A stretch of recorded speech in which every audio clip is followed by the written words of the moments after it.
how are you today? I hope you're doing well. Please review today's news segments, and then we'll get started.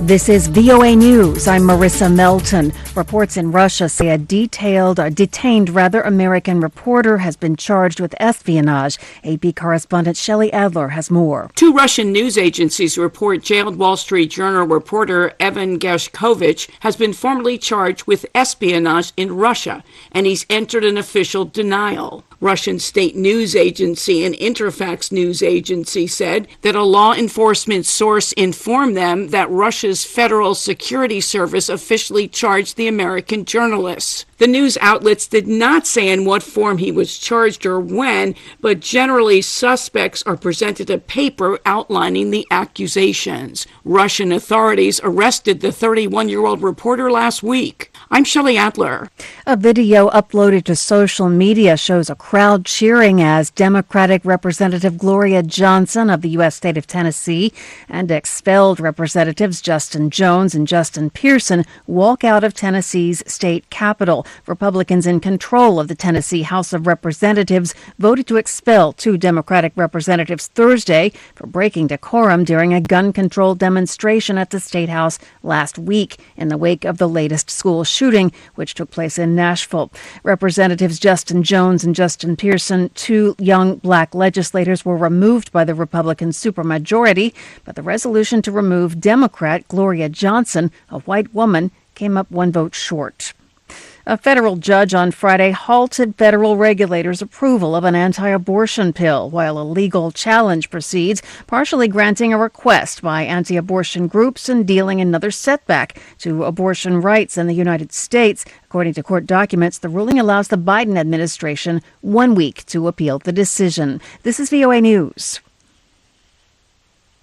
A federal appeals court is agreeing with the U.S. Justice Department's use of a criminal charge issued against hundreds of the January 6th U.S. Capitol rioters. AP correspondent Jackie Quinn has more. The charge of obstruction of an official proceeding, which carries up to 20 years behind bars, is among the most widely used in the January 6th prosecutions. But a federal judge had ruled that prosecutors stretched the law beyond its scope of applying to a document or another object, and it was inappropriate in most of the cases. A 3-judge panel of the D.C. District Court of Appeals says that Judge Carl Nichols was wrong in dismissing that charge in 3 cases that came before him. If Nichols' decision had been upheld, hundreds of the insurrection cases might have been upended. Nichols was appointed by then-President Trump. I'm Jackie Quinn. 2 Ukrainian swimmers are in limbo after the government of Ukraine decided to block its athletes from competing in Olympic qualifiers if those qualifiers include Russians. Reuters' Lauren Anthony has more. Ukrainian artistic swimmers Marina and Vladislava Alexieva have spent years training for the Paris Olympics in 2024. But their dreams hang in the balance after the government decided to block its athletes from competing in qualifiers if they include Russians. The International Olympic Committee has recommended Russians and Belarusians be allowed to return to international competition as neutrals. That since their ban after last year's invasion of Ukraine, which Moscow calls a special military operation. The IOC will make a separate decision on Russia's participation at next year's Games, but Ukraine has threatened to boycott the event if they're allowed to compete there. Reuters' Lauren Anthony reporting China's government has denied that there is any illegal fentanyl trafficking with Mexico and said it had not been notified by Mexico's government of any seizures of the precursor chemicals used to make the powerful drug. China's foreign ministry spokesman made the comments Thursday in response to a question about a plea from Mexico President Manuel López Obrador this week that China helped stop chemicals used by Mexican drug traffickers to produce fentanyl. Similar to López Obrador's comments in recent weeks, the spokesman for China placed the blame for the tens of thousands of fentanyl overdose deaths in the United States on that country. And America's employers added a solid 236,000 jobs in March, reflecting a resilient labor market and suggesting that the Federal Reserve may see the need to keep raising interest rates in coming months. Marissa Melton, VOA News.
Thank you for watching.